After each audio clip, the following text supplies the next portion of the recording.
So something like an age in a continuous space is you can't really say what someone's age is. So you can't really say what the probability that their age is 21 years, blah, blah, blah, blah, blah, down to, 30 milliseconds, down, down, down, right? Because it doesn't make any sense.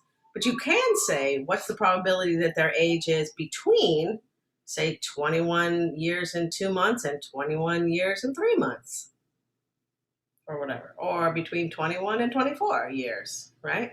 So you can, if you have a range, that makes more sense for a continuous variable. Of course, nobody thinks of age as a continuous variable, right? But there are lots of other continuous variables, right? Can you think of one? Can you think of a continuous variable that an observable of some kind, that's something you might measure in a lab that would be continuous? What do you think? Continuous meaning represented by a real number that, with lots of decimals after it, right? What do you think?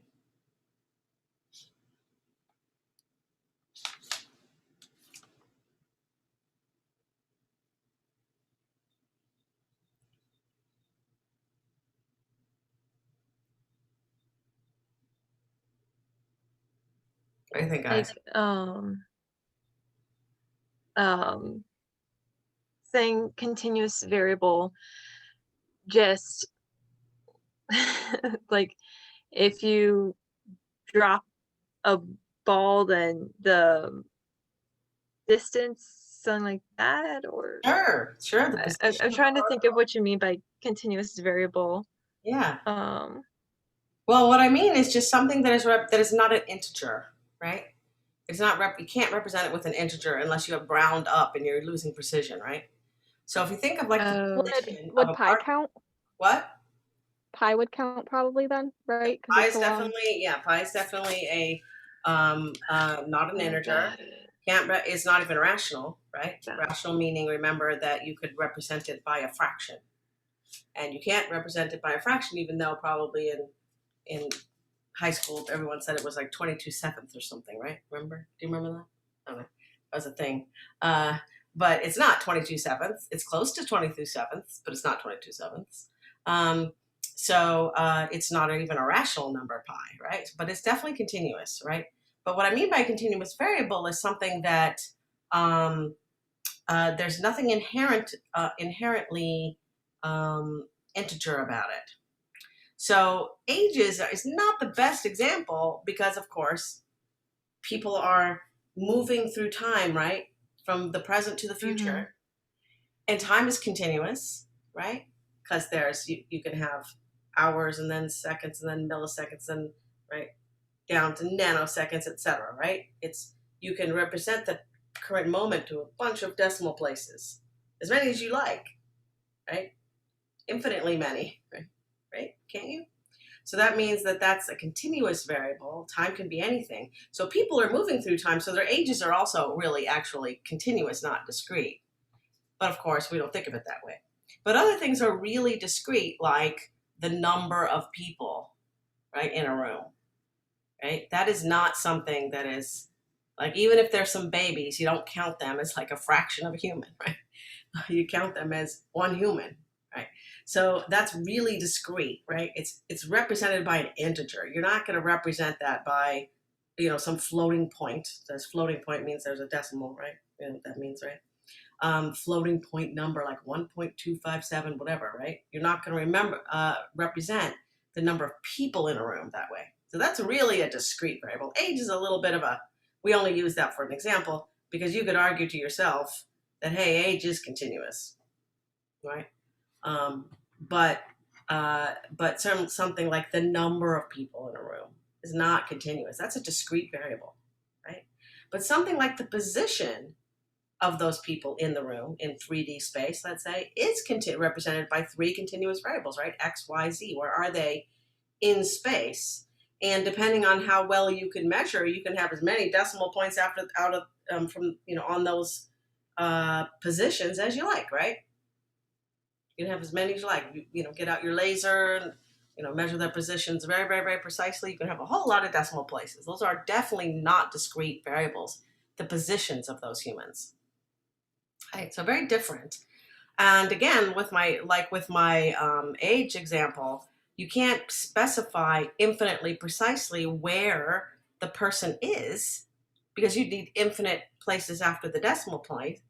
So you really can't say what the probability of that person being at this sort of infinitely precise position is, but right, you just can't. It doesn't really work that way. But you can say what's the probability that they're between, x equal 2 meters and x equal 2.1 meters, and then I'm talking about their, center of mass or something, right?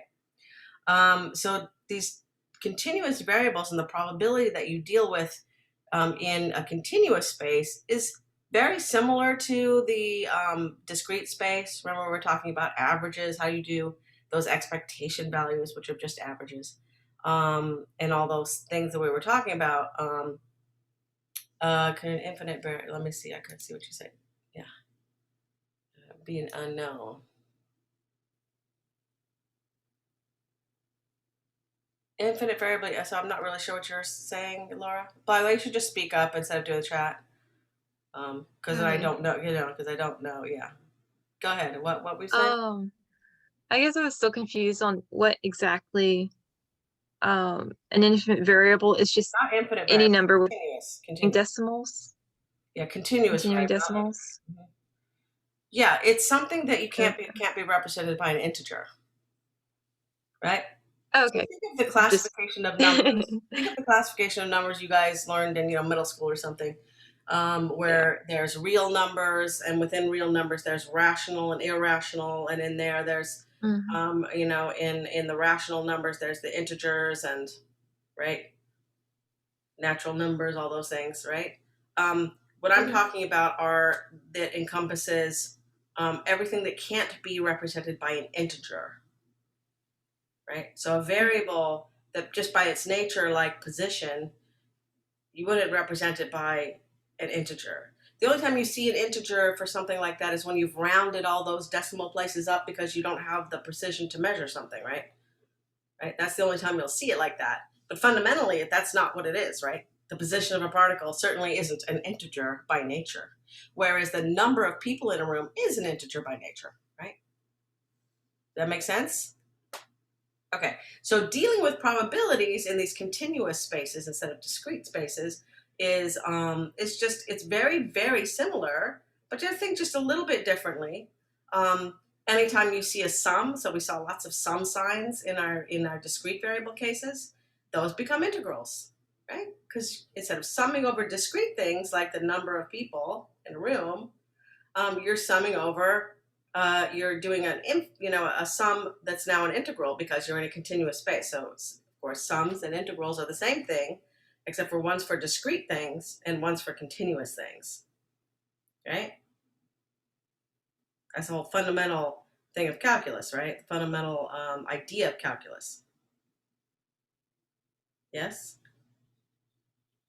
Okay. So those sums become integrals. The idea of the probability of something being at a particular place, or someone being a particular age. Now we have to think about a range. Now we have to think of now, instead of probability of you being at a particular place to infinite position, you have to say what's the probability of being here, between here and here, right? So you have to look at probabilities of being between things. Whereas before, like for the ages, we were like, well, what's the probability of someone being 16? Exactly 16, right? Again, we were in that world. We were rounding everyone's age up, pretending that those are discrete, which clearly not really is the case. Okay, let me share my screen.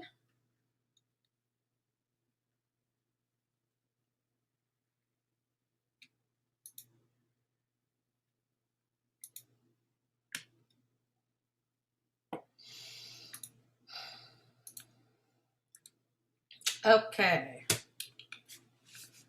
I've got too much stuff on my desk, as usual.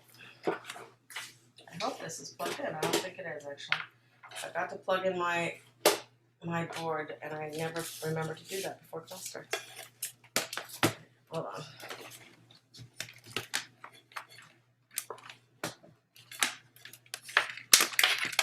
Yep, it's not plugged in.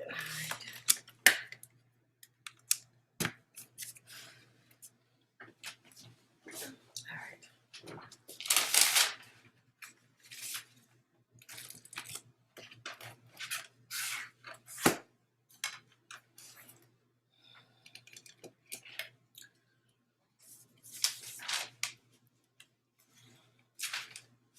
All right, so let's take a look. Can you see my board now? Good. Just move my.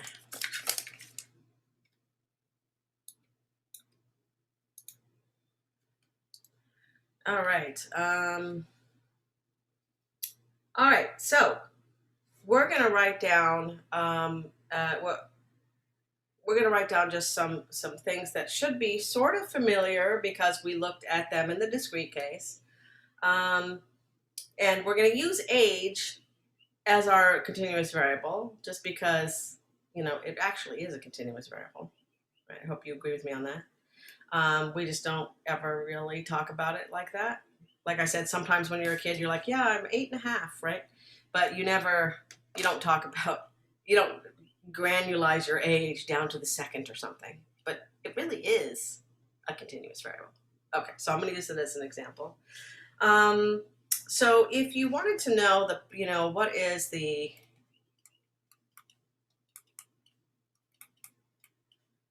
probability of a person chosen at random from our room that we had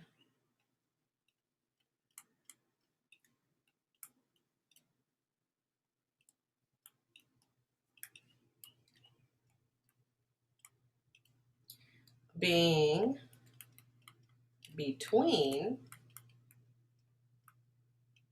let's say, 16 years and 4 hours, right? And 16 years, 4 hours and 30 minutes old,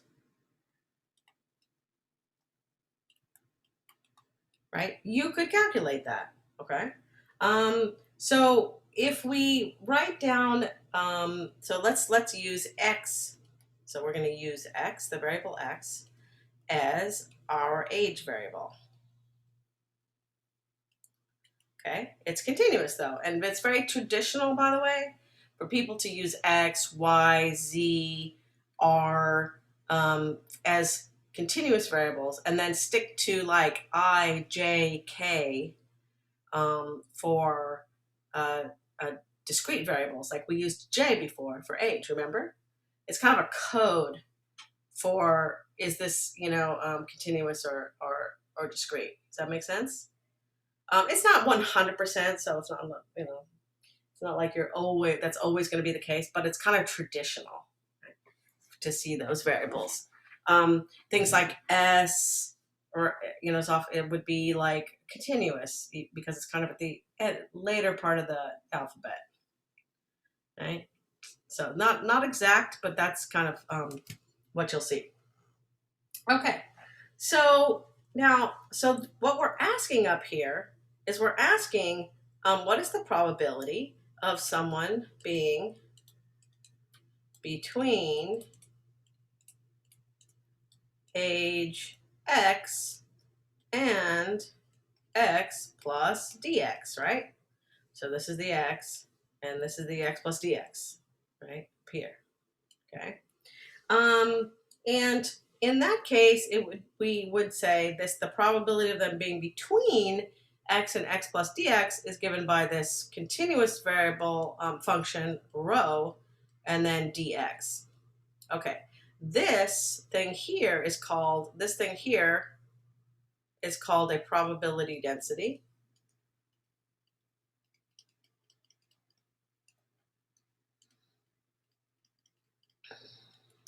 Right? And the reason it's called a density is because this whole thing is a probability, right? Because I just said it's the probability of being between age x and x plus dx. And notice a density is anything. When you say density, it means that that there's you're dividing by volume, right? But when you're in one dimension, it means that you're dividing by x, basically, right? So like if you think of a volume in one dimension, it's just x. If you think of a volume in two dimensions, it would be like, x times y, or, right? See what I mean?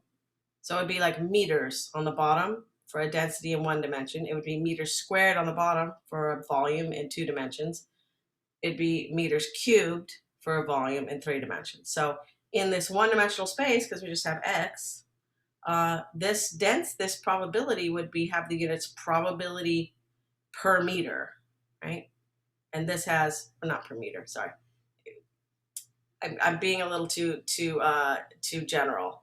This would be probability per age, and this is age, right? Dx has the units of age. So that's why it's called a density. Is that sort of clear? Because it's something over, the variable. So probability per age, right? Okay, but the whole thing is probability. Okay, and the probability that we get, we'd have to actually add up this probability, right?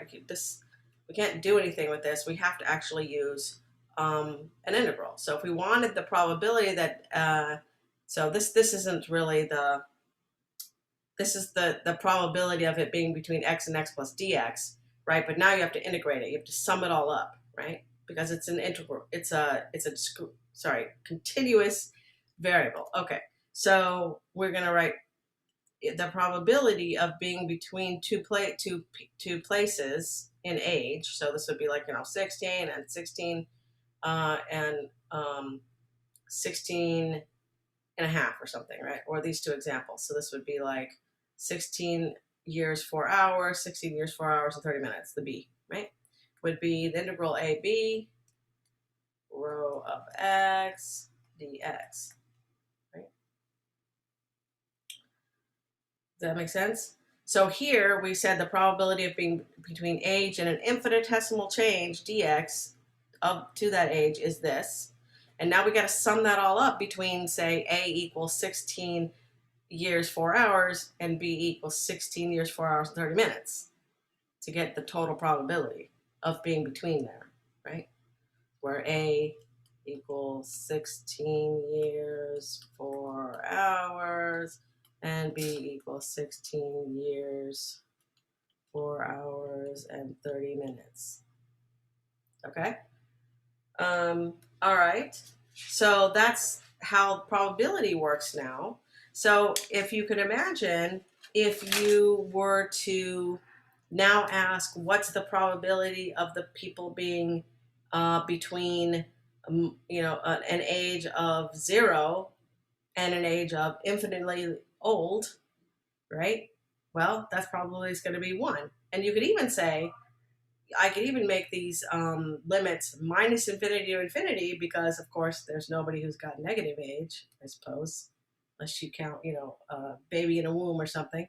So those are all 0. So I can generalize and I can say, okay, well, what about the probability of being between an age of negative infinity and an age of positive infinity? Well, that's the integral minus infinity to infinity of rho of x. So this is rho, by the way, dx. And that has to be 1, right? There's the probability of picking someone from random and getting them of some age is 1. It's the same idea. It's just the normalization that we saw before.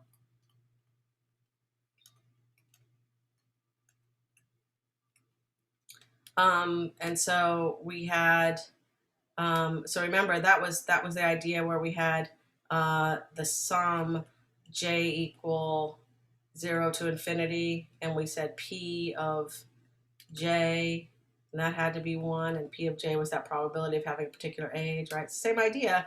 Notice the similarities, right? This is the probability inside. Now it has this density, the form of a density times dx instead of just p of j. And then you're summing, but you're doing that in the calculus way, and you have to have 1. So both same idea, right? This is the discrete case. Yeah?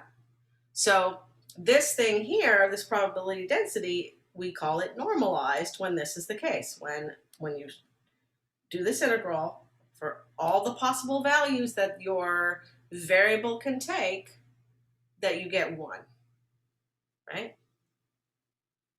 Okay. All right. And similarly, we can take things like expectation values, okay? Remember when we had an expectation value, so let's say we expectation value of j, so that would have been the mean age. We did the sum, j equals 0 to infinity, and we did j p of j, right? So here, same thing, same idea. So let's say we want to have the mean age here again, so the expectation value of x, right? It's now, instead of a sum, going to be the integral from minus infinity to infinity of x, rho of x, dx. Right? So similar thing. You have the object that you're taking the average of, right? The function, which is just x in this case, that's just age, times its probability, and then you do the calculus version of the sum. Right? Okay. And then also we had where we said, hey, any function of j, any function of the age, if you wanted to take the expectation value, you would just stick that thing in this sum.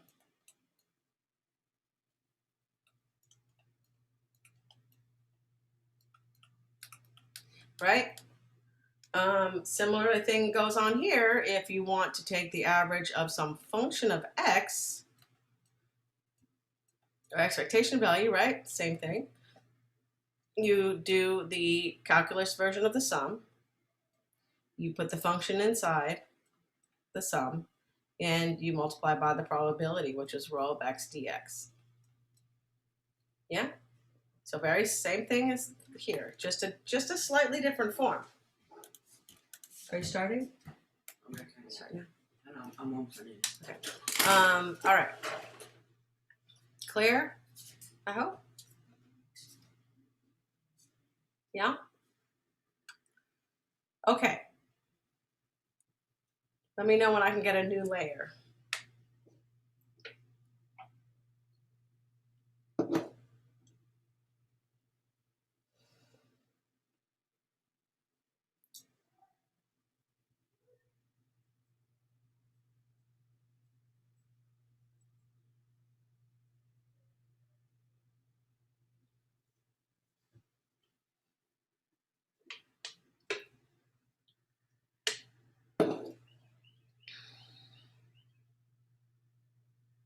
Yeah? Good? Okay. New layer. All right. All right, so let's do an example. It's a little bit complicated, but I want to hope that you can follow. So what we're going to do is we're going to look at a continuous variable, and like Laura said, there's, if you're dropping a rock off a cliff or something, the position of that rock is going to be a continuous variable. Of course, time is also continuous. Okay, so we're going to drop a rock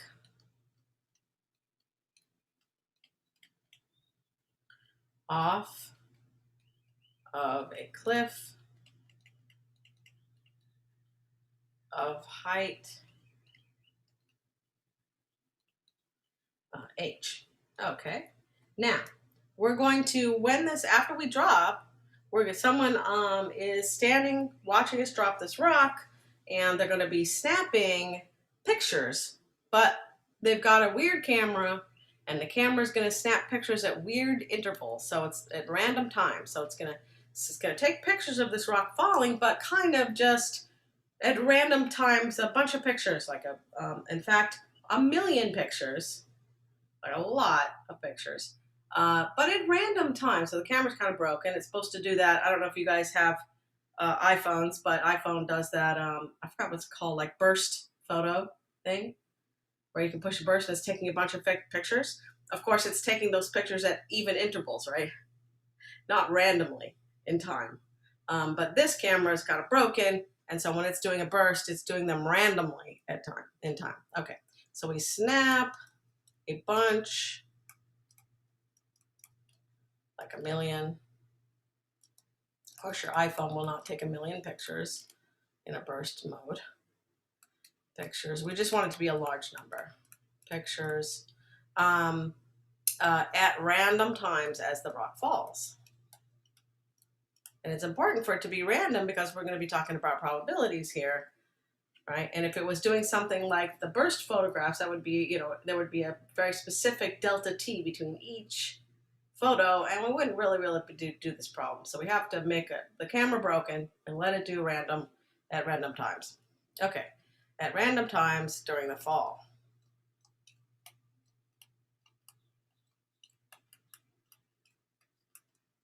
Okay. Now, then you take all those pictures and you and a lot of your friends get together and you measure the height of the height that the ball has fallen in every single one of them. Okay, so you measure the height the ball has fallen.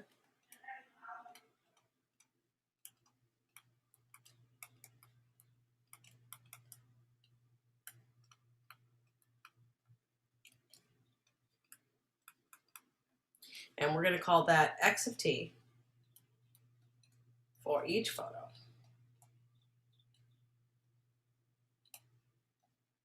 Okay. And we draw a little picture.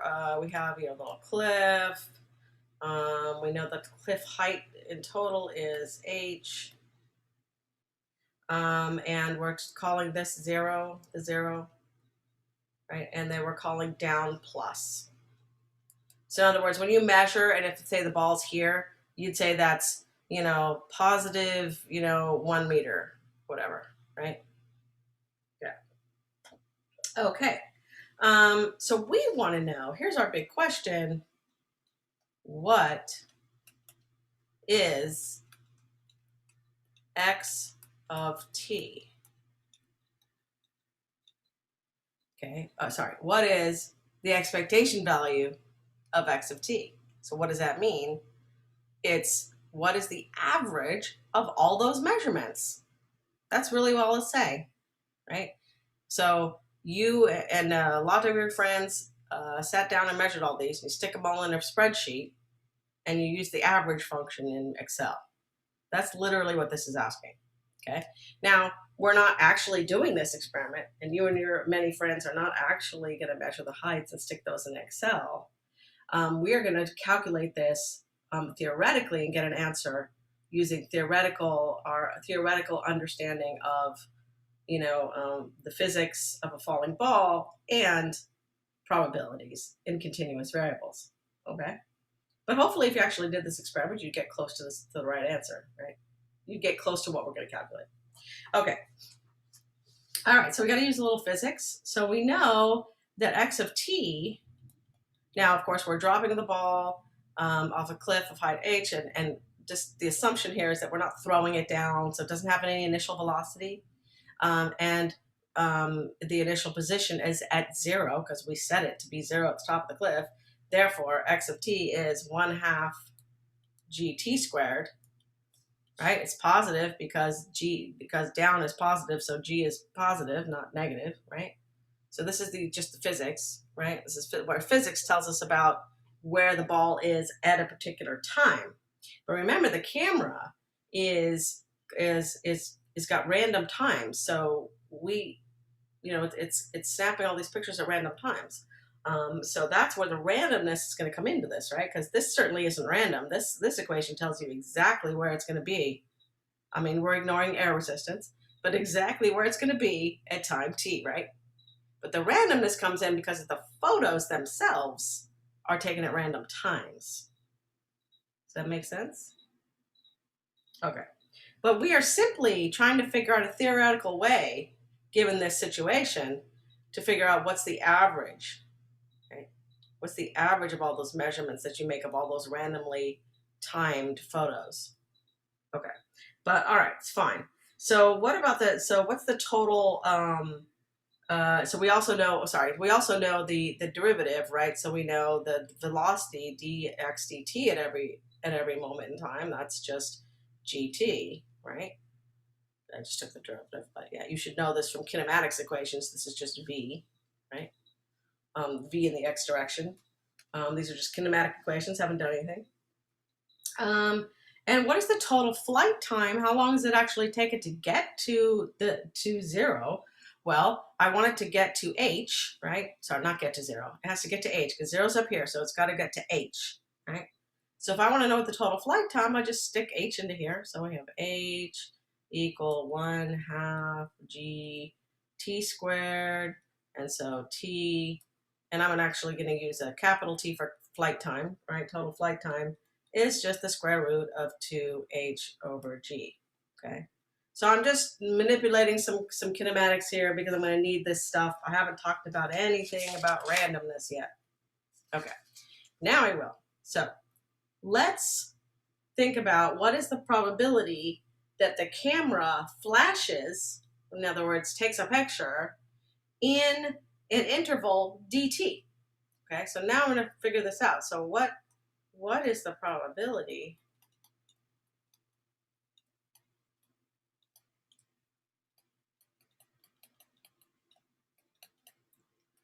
that the camera takes a picture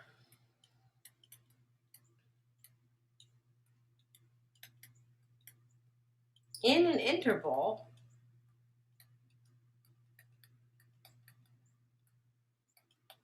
remember, this is an infinitesimal interval, but just think of it like asking what's the probability that the camera, this broken camera, flashed a picture, got a picture in a 1 second interval, or right? 1 second after it started taking pictures, what's the probability that it took a picture during that time? That's kind of what this is asking, just being much more general, right? Just saying, let's let that interval be really small and general interval, right? Some general dt interval. Okay. Well, if the camera is truly random, and by truly random, I mean it is not biased in any way, and it is equally likely then it would be equally likely to flash or to take a picture in any dt, right? So you pick any old dt, it'd be equally likely. That would be a really random camera, right? So most cameras are not really actually going to break like that, but right, we can pretend they would. So that we think that the totally random, so totally random means that the probability is equal probability of taking picture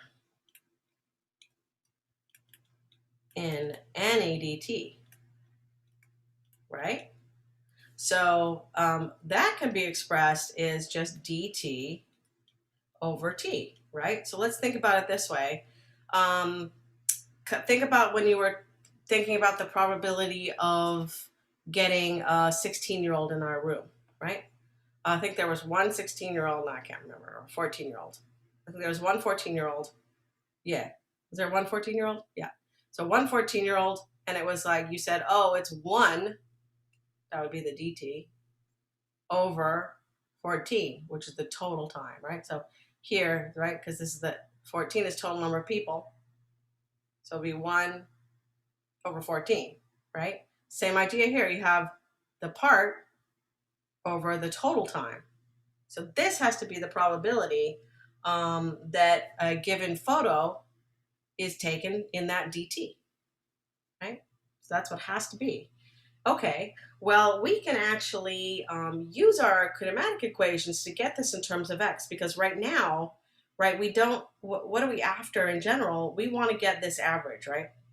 We know that this average, we know that this expectation value of x here is going to be something like this, right? It's going to be x times the probability rho of x dx, right?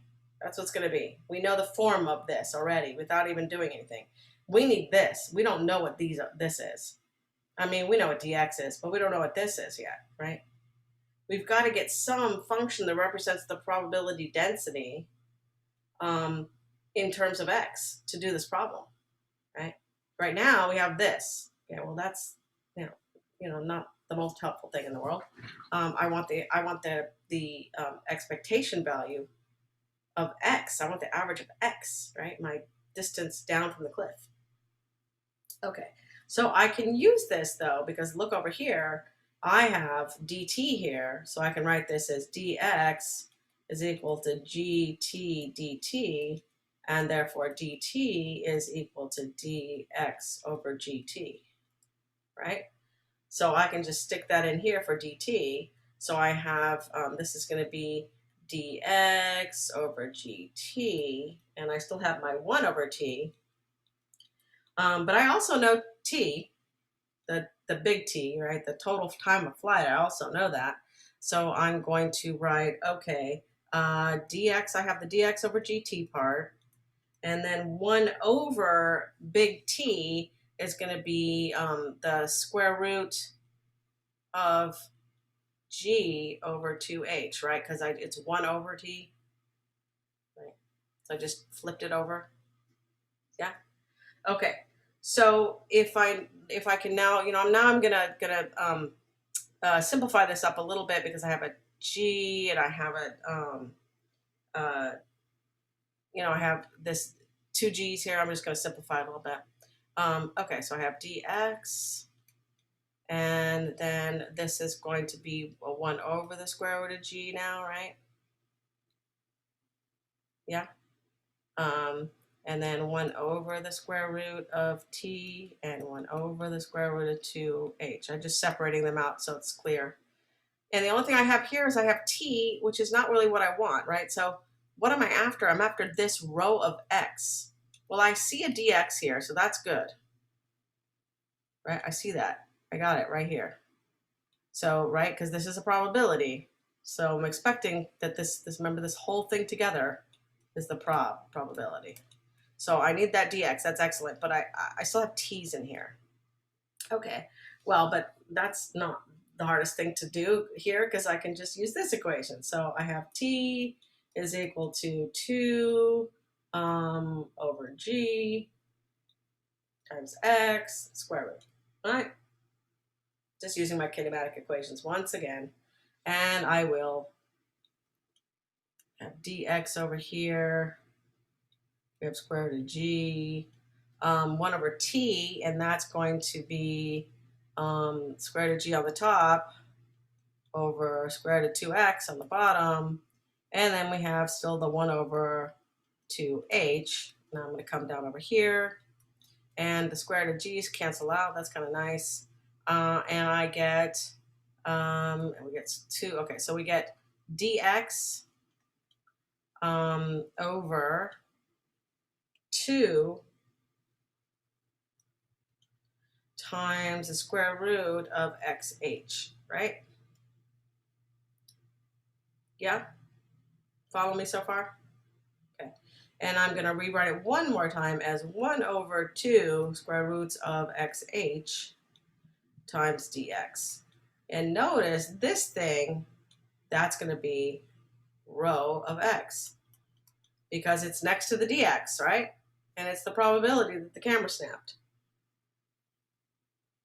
Okay, so all I really did is change variables using my kinematic relations. Yeah? All right, so the probability density is this 1 over square root of 2x of square root of xh. Okay, now let's check the normalization. That's what you should always do. If you've derived a probability density, you need to check that it is actually normalized. This is what you will always do in quantum mechanics. Now, you're going to see, we're going to prove that it's actually normalized here. And I hope that you can see that it's normalized because if we look at this here, and if we summed over all t from 0 to big T, we would get t over t and we would have 1. So it better be normalized. It's set up that way. When we're in quantum mechanics, you're going to see that we're going to have probability densities that are not automatically set up to be normalized. And you must normalize them, force them to be 1 when you integrate every single time. Okay, but when you're dealing with something like this, where you've already set it up, most probabilities are kind of already baked in. It's already baked in that they're 1. Like I've talked to you about that before. But we're going to check. We're just in the habit to always check. So we're going to actually integrate it in this form to make sure. Okay, so we're going to integrate from 0 to h, because that's the x goes from 0 to h, right? 0 to h. And so we're going to integrate 1 over 2 times the square root of xh dx. Okay. Well, that's pretty easy to integrate. So we're going to put that's 1 over 2 square roots of h. Then we have 2 times x to the 1/2 from 0 to h. And you can see I'm going to be putting, the 2's are going to cancel already. I'm going to be putting h in there, and that'll cancel this one. And then you put 0 in there, and there's 0, right? So this becomes just 1. You can prove that to yourself. Okay. Well, now we have a properly normalized, right? We don't have to do anything. It's already normalized. Properly normalized probability density rho. And now we can calculate what the expectation value is by doing this integral up here. Right? Okay. So the average of all these pictures, the measurements on the pictures is x times rho of x. I gotta put the rho of x in the next one. So 0 to h x, right? Times 1 over 2 square roots of xh, and then dx. Okay. And now I'm just going to integrate this. So you would, obviously, you would, consolidate everything. I think I'll do that real quick. So we have 1 over 2 square roots of h on the outside. And then we have x to the 1/2 dx inside, 0 to h, right? And we integrate that 1 over 2 square roots of h. And this is x to the 2/3 times 2/3, x to the 3/2 evaluate between 0 and h, and we get h over 3.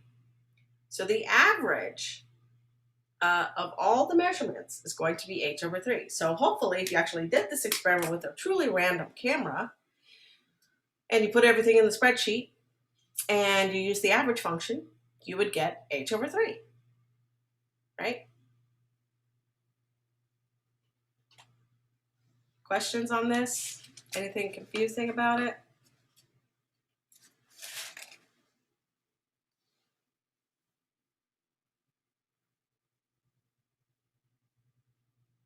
We good?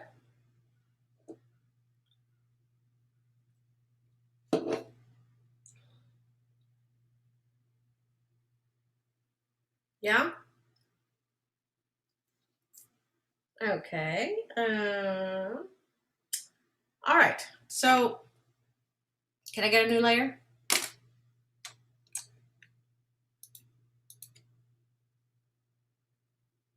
All right. So, let's back up a little. We said in the very beginning that this psi star psi, this wave function squared, was the probability density.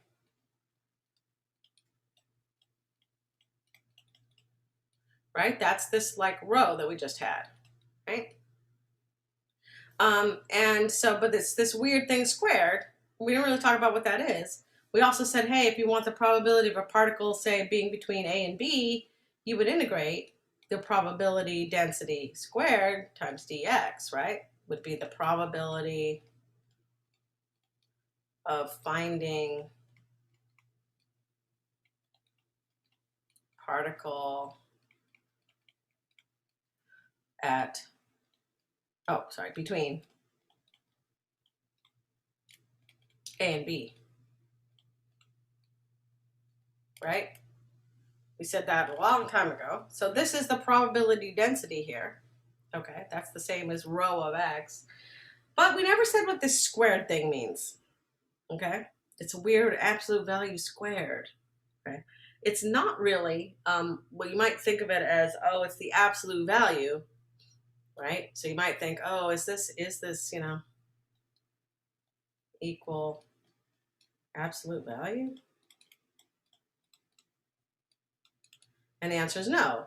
And it wouldn't really make any sense here for this to be the absolute value, because if you're squaring it, you don't need the absolute value, right? So in other words, if it was, absolute value of 2, of -2, that's 2, right? So if you're squaring this, there's no need for the absolute value. So it's actually not equal to the absolute value in quantum mechanics. It's a special notation. Okay, so we have to take it aside and do complex numbers to understand what that special notation is. Okay, so complex numbers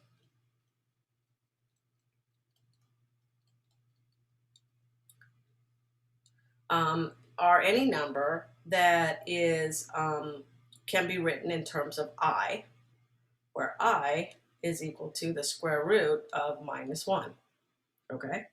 Now we usually write complex numbers like this. We call them Z, and we write X. We have a real part plus IY. Now, have either of you dealt with complex numbers anywhere in other classes? Yeah. Okay. I know Aaron has, but and now that I think about it, because you've been in 371, right? Yeah. Okay, good. So you've sort of seen this before. So this is called the real part.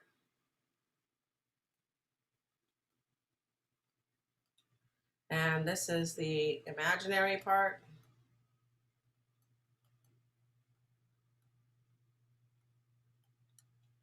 Right? And remember that we can represent those on a complex plane where we have X and Y. So this Z here has some representation on a complex plane, right? Where Y is the imaginary axis and X is the real axis. Okay. Now, in general, the size, these Greek letter size are complex in general. So we could write, our size like some real part plus some imaginary part. Okay. So these don't represent specific things; they're just variables. So they could be anything, right? It could be 3 plus 4 plus I times 4, right? It's just a variable. It can be anything. So in general, the size are complex. So we can write them like this. Now there's something called a complex conjugate.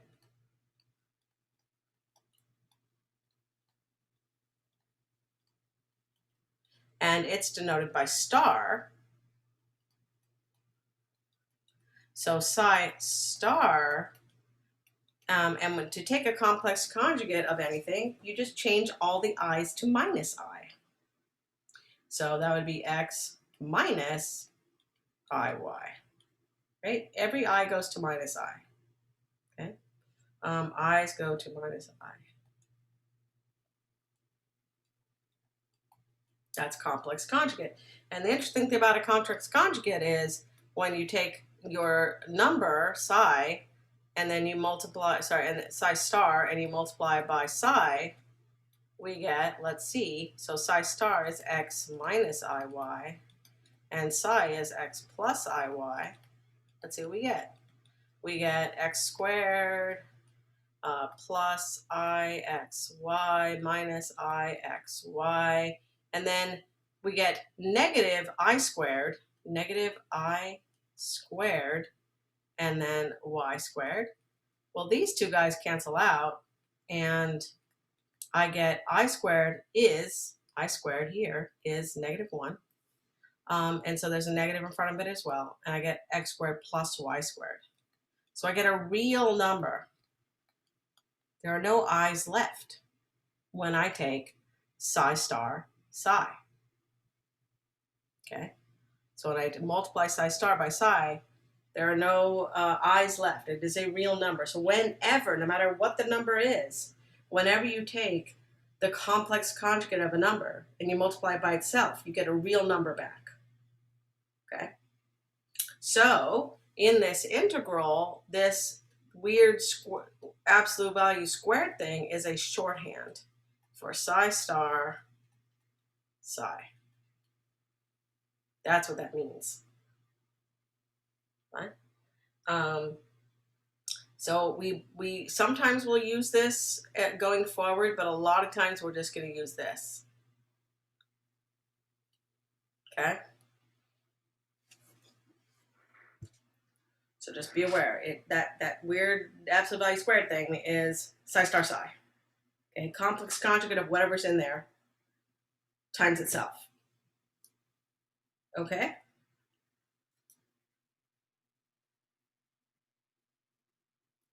Yeah.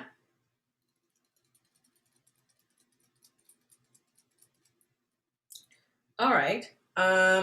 Let's keep going. So what is psi? We said what psi was just a tiny bit. We said it is the solution, is what you get.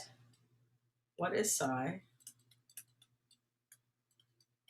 Or how do you get it? We know that when you take psi star psi, you get the probability density of finding the particle, right? At a particular position. But what is psi exactly? Well, psi is a solution.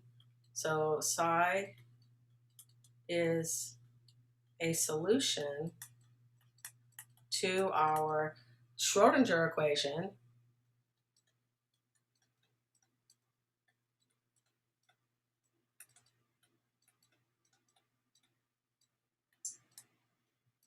right? We wrote that down before. It's I h bar partial psi partial t is equal to minus h bar squared over 2 times the mass of the particle partial squared psi partial x squared plus a potential energy function that could be a function of x and t, of position and time, times psi. So when you solve this differential equation with boundary conditions, right? So we talked about how you have to have initial or boundary conditions. You have to have you have to have either one of those. You have to have one of those, either initial conditions or boundary conditions, to actually get anywhere with the solution, right? With boundary conditions,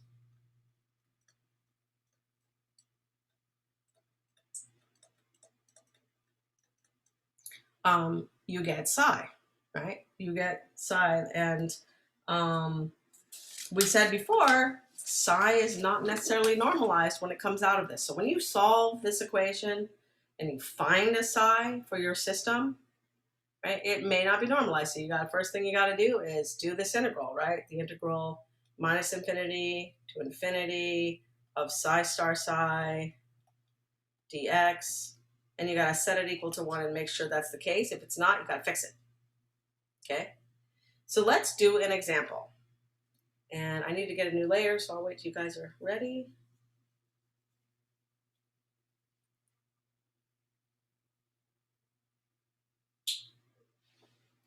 Let me know, Laura, when you're ready.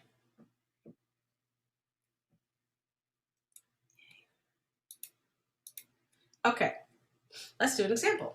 So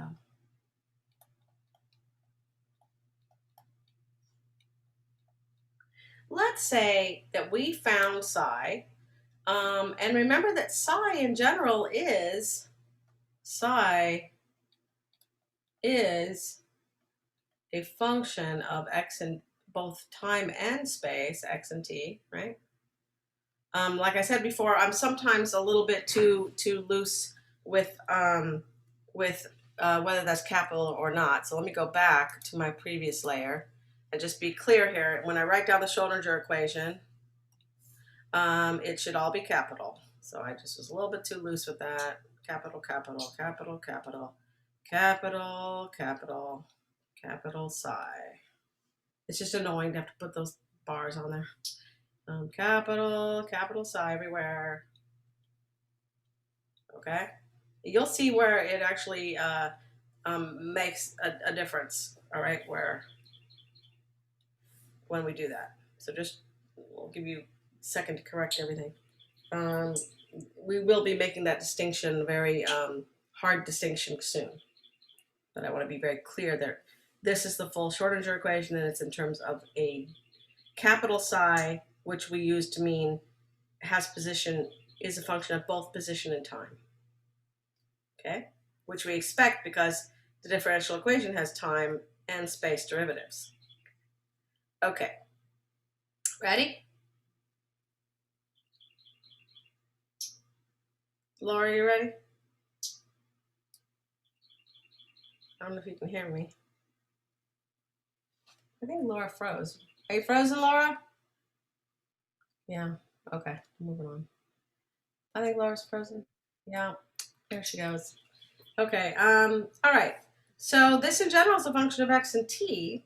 So I'm going to do an example where I've solved my differential equation and I know what my function psi is at x and 0 because I just don't want to have the t in there right now, and it looks like this. So initially psi looks like it's x over a. There you are, you're back. So to x over a if x is between 0 and a, it's b minus x over b minus a if it's between a and b, and it's 0 everywhere else.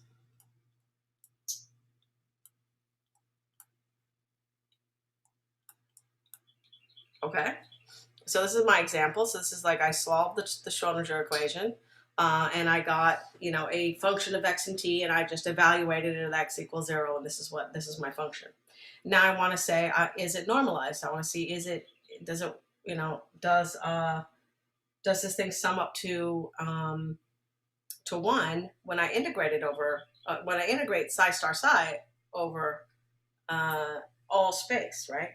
Okay, so I have to do, all right, integral from minus infinity to infinity of psi star psi dx. Okay, so remember that the complex conjugate, I take every number and I take all i's to minus I. Well, if I look at psi, there are no i's, which is just fine, and that will happen. Okay, it's not always a complex number.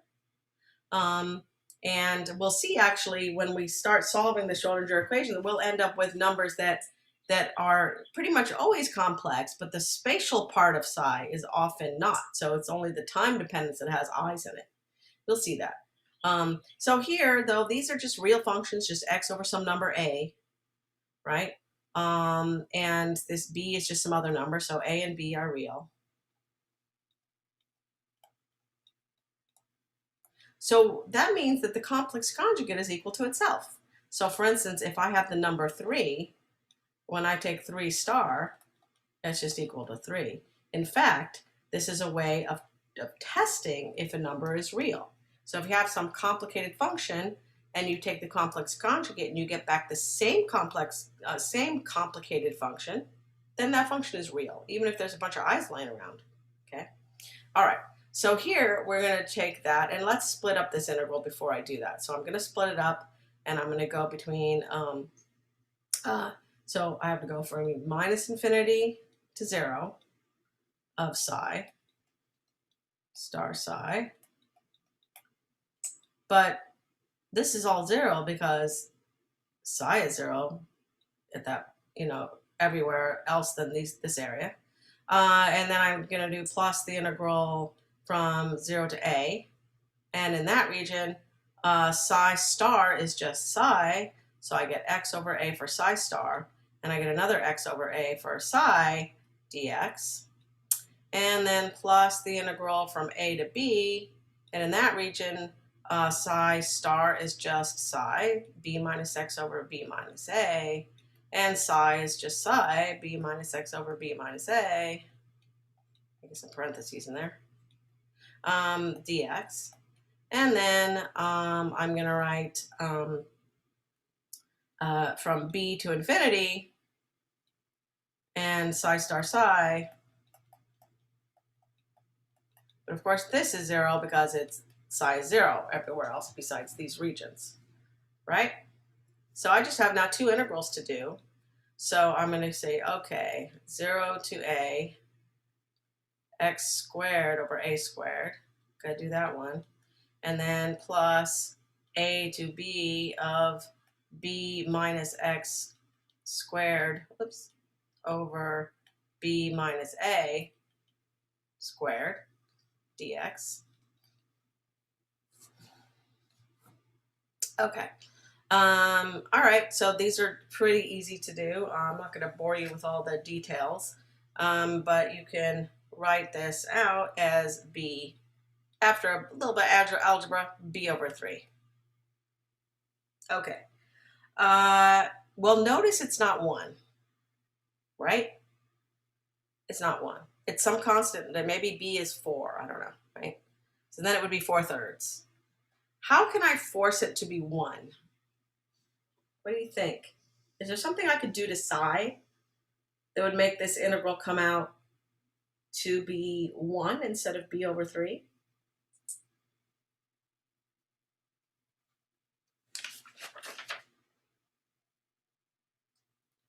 What do you think?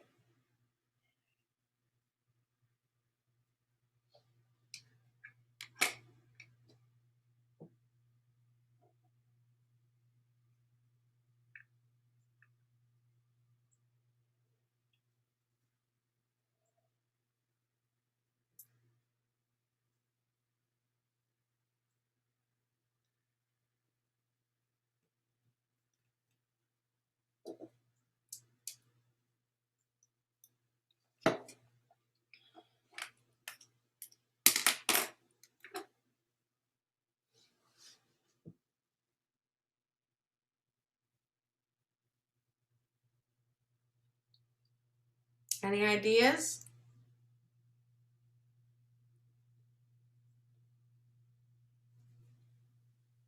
Other than multiplying it by 3 over b. Yeah, multiplying psi by 3 over b. It's just one way.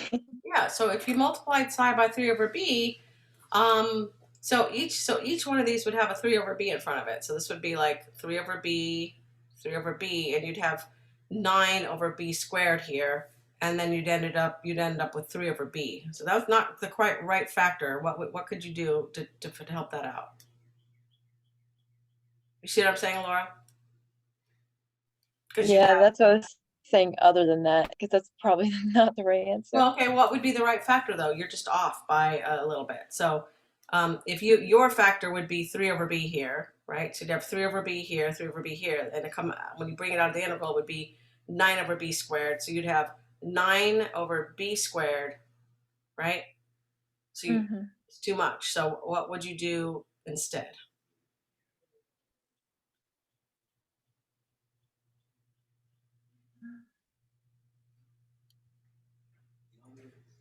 I'm gonna try and rewrite this out in my notebook. Yeah.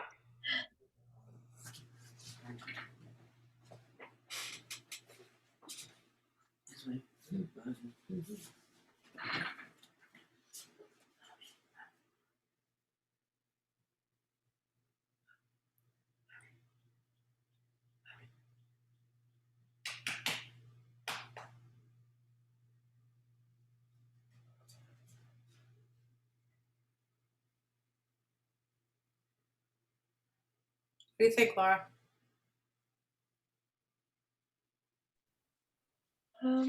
I'm not sure. I'm trying to solve oh gosh. Not getting 1.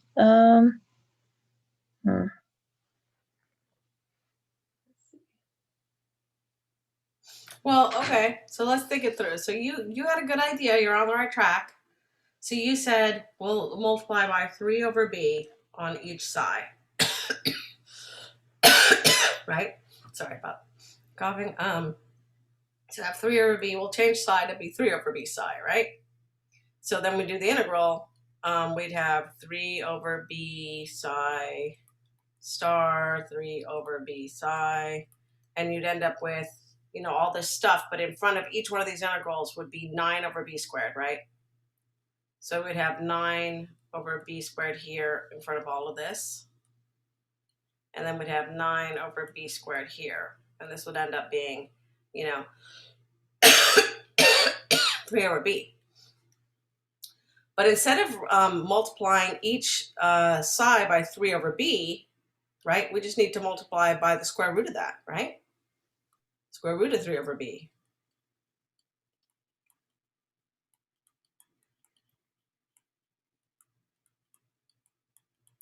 And that gives you, instead of 9 over b, you'd have 3 over b, right? Because, excuse me, because 3 over b, square root of 3 over b times square root of 3 over b is just 3 over b. So this would be 3 over b. And this would be 3 over b in front of it, right? Which would cancel this all out, and this would be 1. Yeah?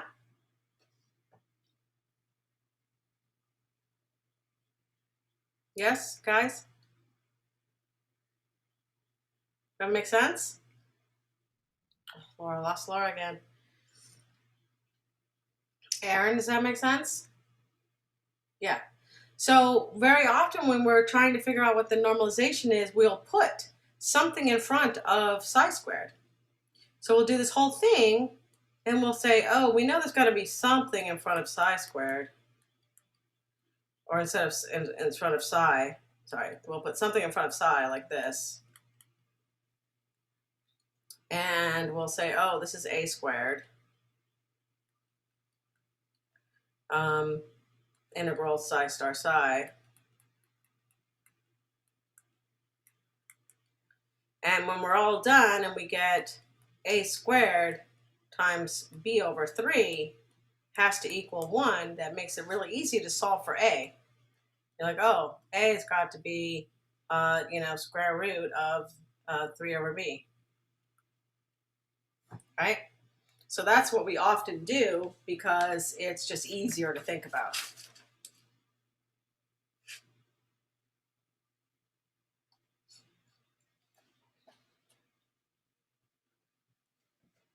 Yeah? Okay. Looks like class is basically over. Got 2 minutes, so I'm not going to start something else. And we'll see you on Thursday. Okay? Work on that Okay. homework. Yeah? Mhm. All right, guys. We'll Thank see you. you. Bye.